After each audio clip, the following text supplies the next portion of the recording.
ഇന്നത്തെ നമ്മുടെ റെസിപ്പി 5 മിനിറ്റിൽ വളരെ എളുപ്പത്തിൽ തയ്യാറാക്കിയെടുക്കാൻ പറ്റുന്ന ഒരു സ്നാക്സിൻ്റെ റെസിപ്പിയാണ്. അപ്പോൾ നമുക്കതെങ്ങനെയാണ് തയ്യാറാക്കുന്നതെന്ന് നോക്കാം. ഇതിനായിട്ട് നമുക്ക് ആദ്യം വേണ്ടത് ഒരു ക്യാരറ്റാണ്. അപ്പോൾ ഈ ക്യാരറ്റ് നമുക്കൊന്ന് ഗ്രേറ്റ് ചെയ്തെടുക്കാം. ക്യാരറ്റ് ഒന്ന് ഗ്രേറ്റ് ചെയ്തെടുത്തതിന് ശേഷം ഞാനൊരു ബൗളിൽ ഇവിടെ കുറച്ച് വെള്ളം എടുത്ത് വെച്ചിട്ടുണ്ട്. അപ്പോൾ നമുക്ക് ആ വെള്ളത്തിലേക്ക് ക്യാരറ്റ് ഇട്ട് കൊടുക്കാം. ഇനി നമുക്കിതിലേക്ക് വേണ്ടത് 2 ഉരുളക്കിഴങ്ങാണ്. അപ്പം നമ്മൾ ക്യാരറ്റ് ഗ്രേറ്റ് ചെയ്തെടുത്ത പോലെ ഉരുളക്കിഴങ്ങ് ഒന്ന് ഗ്രേറ്റ് ചെയ്തെടുക്കാം.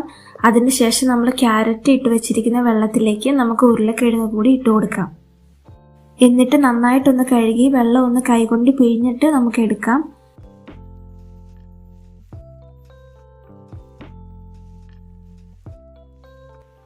ഇനി ഇതിലേക്ക് ഒരു സവാള ചെറുതായിട്ട് അരിഞ്ഞത് ഇട്ട് കൊടുക്കാം. ഒരു പച്ചമുളക് അരിഞ്ഞത്, അതിൻ്റെ കൂടെ തന്നെ കുറച്ച് മല്ലിയിലയും, അതിനുശേഷം ഇതിലേക്ക് ആവശ്യമായ ഉപ്പും കൂടി ചേർത്ത് കൊടുക്കാം. ഇനി നമ്മുടെ എരിവിനനുസരിച്ചിട്ടുള്ള ചില്ലി ഫ്ലേക്സ് ചേർത്ത് കൊടുക്കാം. അതുപോലെ തന്നെ ഒരു 1/2 ടീസ്പൂൺ കുരുമുളക് പൊടി കൂടി ചേർത്ത് കൊടുക്കാം. ഇനി വേണ്ടത് ഒരു 3 ടേബിൾ സ്പൂൺ മൈദ, ഒരു 3 ടേബിൾ സ്പൂൺ അളവിൽ ഗോതമ്പ് പൊടി, ഇത്രയും ചേർത്ത് കൊടുക്കുന്നുണ്ട്.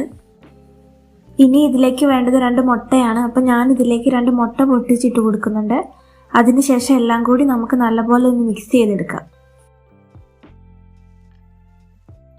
ഇനി നമുക്കിത് നല്ല രീതിയിലൊന്ന് ഉരുട്ടിയെടുക്കാം.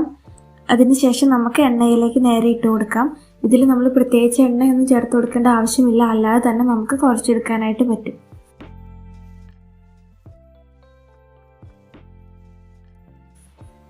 രണ്ട് വശവും നല്ലപോലെ ഒന്ന് കളർ മാറി വരുന്ന സമയത്ത് നമുക്കിത് എണ്ണയിൽ നിന്ന് കോരിയെടുക്കാം.